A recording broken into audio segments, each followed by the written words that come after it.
ابو بکر قدسی صاحب، آپ نے سن تو لیا ہے، دو بڑے قابل شخصیت نے جو ہے وہ گفتگو فرمائی ہے، آپ اس بارے میں کیا کہنا چاہیں گے؟ دیکھیے، سبوک صاحب نے اور شیخ صاحب نے جو باتیں کی ہیں، بڑی متوازن گفتگو کی ہے. سبوک صاحب کی گفتگو مجھے پسند آئی ہے، بڑی اچھی متوازن گفتگو کی انہوں نے. لیکن جو آپ نے سوال کیا وہ بہرحال ایک حقیقت تو ہے.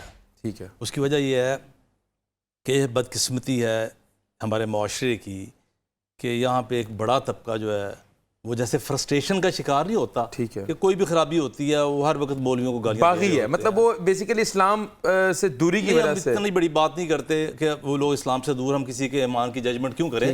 لیکن بہرحال یہ ایک رواج، ایک فیشن کی صورت بنی ہوئی ہے کہ آپ دیکھیے، میڈیا دیکھ لیجئے، پرنٹ میڈیا دیکھ لیجئے، سوشل میڈیا دیکھ لیجئے، مجالس دیکھ لیں، مولویوں کو ہر وقت برا بھلا کہا جا رہا ہوتا ہے.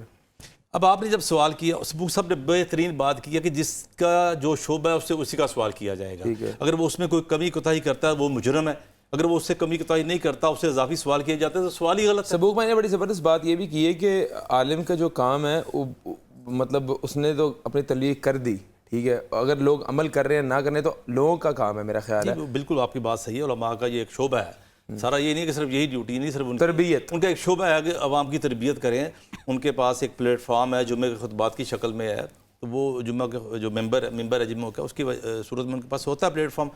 تو یہ علماء کی ذمہ داری ہے، کما حقوق وہ پوری بھی کرتے ہیں. دیکھیے، آپ مساجد میں جو جمعہ ہوتا ہے، علماء جو ہوتے ہیں موسٹلی اگر آپ دیکھیں گے وہ مثبت بات کر رہے ہوتے ہیں. ٹھیک ہے. سارے مسائل کے لوگ مثبت بات کر رہے ہوتے ہیں. یہ ہوتا ہے کبھی کبھار کوئی ایسا پہلو آ جاتا ہے، کوئی ایسا بندہ آ جاتا ہے سامنے، اور وہی ہے نا جن کے بارے میں مطلب لفظ علماء سو بول رہے ہیں آپ ان کے بارے میں. لیکن وہ قلیل سے لوگ ہیں کچھ.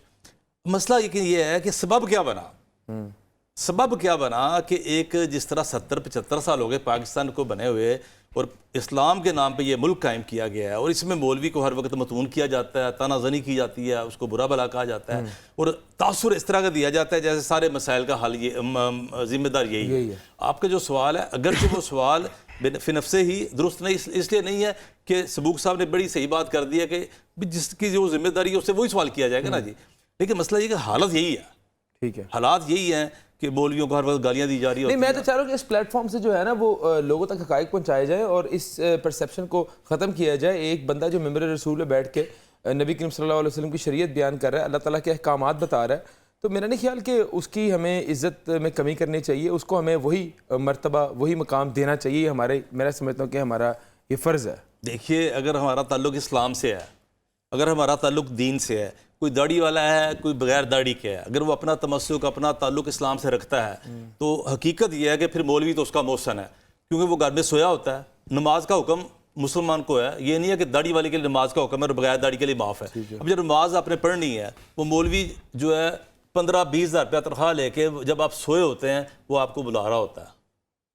جب آپ سونے جا رہے ہوتے ہیں تب آپ کو بھیج رہا ہوتا ہے کہ یار نماز عشاء کی پڑھ کے جاؤ، اللہ کی رحمت کی طرف جاؤ، پڑھ کے جاؤ. اچھا، آپ کو نہیں لگتا کہ یہ مولوی جو ہے وہ ایک سوسائٹی والوں نے یا اہل علاقہ والوں نے ایک ڈیوٹی پہ رکھا ہوتا ہے، اور اس کی یہ ڈیوٹی ہوتی ہے دنیاوی طور پہ بھی کہ اس نے 5 اذانیں دینی ہے، نماز پڑھانی ہے اور لوگوں کو اویئر کرنا ہے اس بات سے، تو وہ کوئی ایکسٹرا کام تو نہیں میرا خیال ہے کر رہا ہے، اس کی اجرت لے رہا ہے. وہ نہیں ایکسٹرا کام نہیں کر رہا، لیکن یہ ہے کیا اجرت اس کے مطابق لے رہا ہے.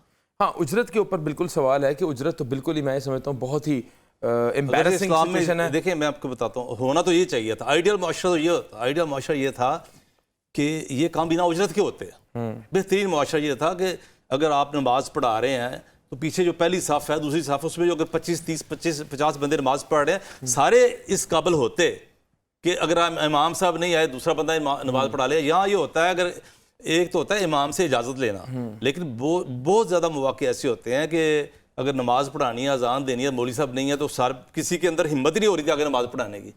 تو یہ ایک پہلے تو ہم لوگوں نے اپنا بیڑا غرق سب لوگوں نے خود کر لیا کہ ہم نے کہہ دیا یہ مولوی کا کام ہے، مولوی نے کرنا ہے، جنازہ مولوی نے پڑھانا، نکاح مولوی نے پڑھانا.